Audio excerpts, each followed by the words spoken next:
All right, folks, please excuse the garage, but Begode ET Max. So apparently, these things like to bust off the nozzle on the inner tube.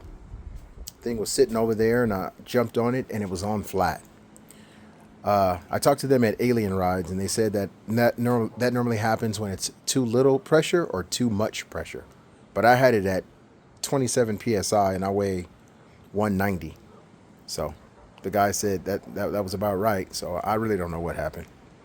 I think they were just defected. But in order to tear this thing down, there's nothing on the video on YouTube about it. But in order to tear this thing down, you have 1, 2, 3. That's going to hold in the hub motor. But before you get to that, take off both of the pedals, and you're going to have these 3 bolts here. 1, 2, 3. That holds the bottom part of the battery. And then you're going to have 1, 2. And then 1, 2. After that, the battery's completely off. You might want to just set it aside because there's a gasket on here that looks like it doesn't want to come off of the battery, and it's wrapped around a couple of the other cables pretty tight. You probably won't be able to get it completely off. That's fine. So after you're this far,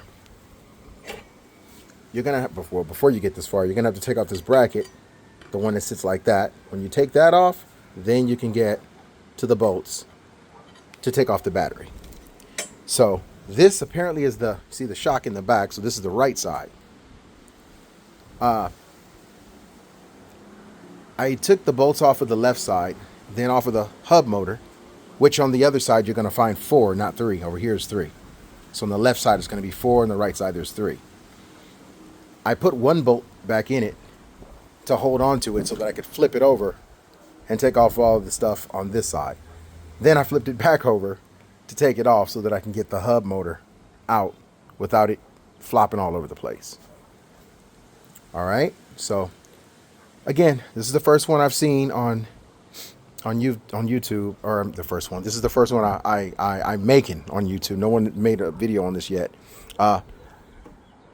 You're gonna see these little screws right here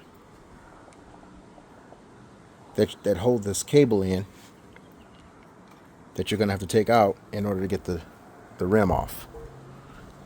And there's about 1, 2, 3, and then this guy 4 and 5, but I just loosened the top and took the bottom one out, and then you'll be able to move it aside and pull the cable completely out of there. All right, if you guys have any questions, feel free to hit me up and I will answer them the best I could. All right, I'm gonna put this thing back together, and we'll see if I get it back together with all the 1,500 screws. Again, Begode ET Max, man. All right.